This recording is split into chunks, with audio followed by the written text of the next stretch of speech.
Hi everyone, today's video is something really special. I'll be drawing 6 archons from Genshin Impact, and as a bonus I'll also include Columbina, the mysterious moon goddess from the new region Notcry. In Teyvat, gods are not eternal, they rise and fall, reborn as ideal, freedom, eternity, wisdom, war, justice and beyond. Each archon carries the weight of their nation, their people and their sins.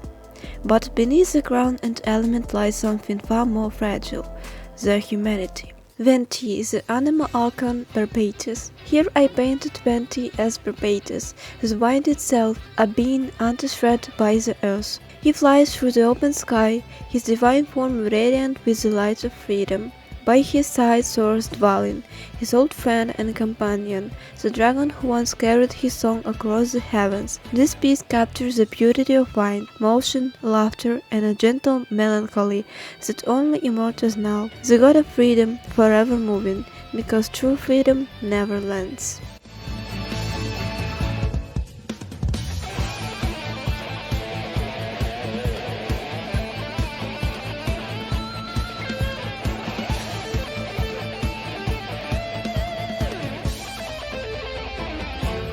Raiden A is the Electro Archon, god of eternity. Raiden A walks through a field of her own memories, a landscape inspired by Inazuma, blooming with violet flowers. Lightning hums softly around her blade, like the heartbeat she once silenced in the name of eternity.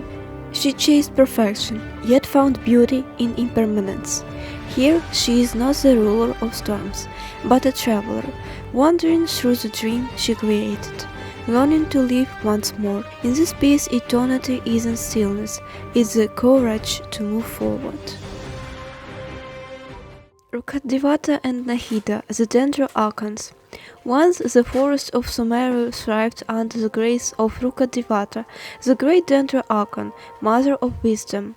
Nahida, her successor, is her continuation, her dream reborn in a smaller, gentler form. In this painting I imagined them as mother and daughter, the creator and her creation, in a moment of quiet tenderness. The forest blooms around them, alive with tiny spirits and glimmers of dew. It's a portrait of legacy, the passing of light from one heart to another, without words, without sorrow, only love.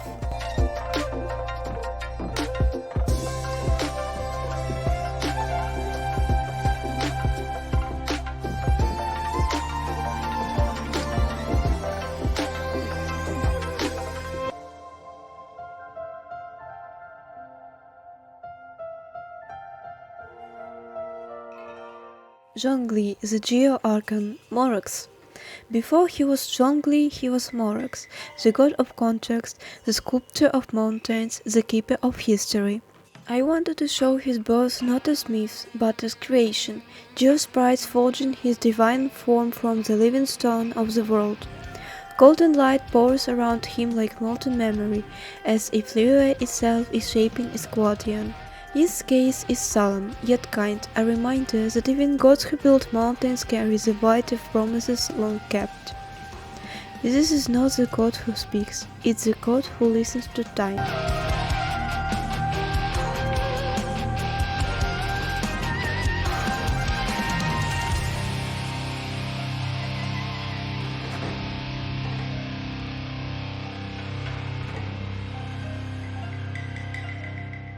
Furina and Focolors, the Gidro Archons of Fontaine. Fontaine's stage was never meant for mortals, it was built for a goddess. Here I portrait Furina dancing alongside her true self, Focolors, the silent puppeteer and the real god of justice. Their dance is delicate, synchronized, a reflection of a dual soul bound by duty and deception. In one version the stage is empty, only the divine duet remains, raw and tragic.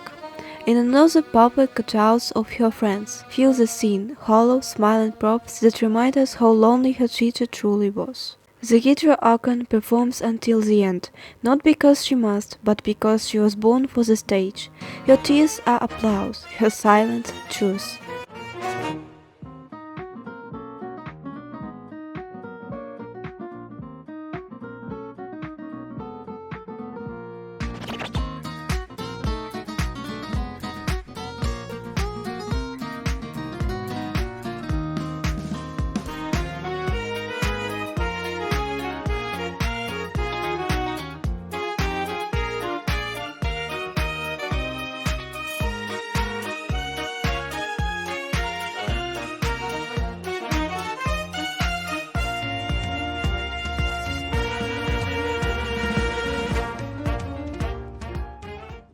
Murata, the Pyro Archon, Lady of War. Murata's fire is not destruction, it's vitality. The goddess of war who doesn't crave conquest but the thrill of motion, the heat of existence. In my vision, her motorcycle becomes a living dragon, her flame made flesh.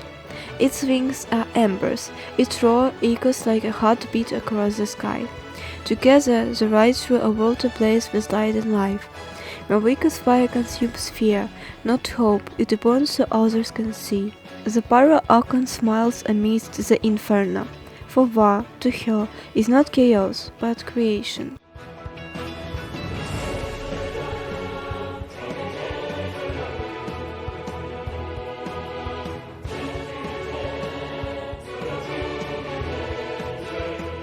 Columbina, the moon goddess of not cry.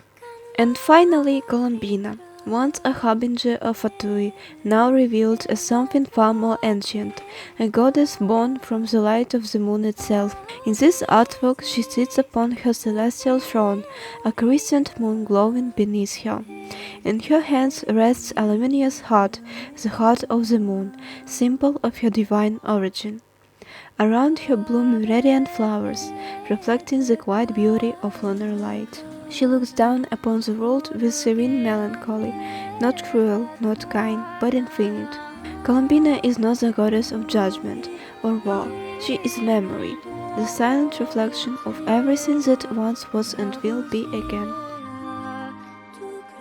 Each god, each element, a fragment of the same truth, freedom, eternity, wisdom, stone, justice, flame and moonlight, all speak of the same thing, the struggle to understand what it means to feel.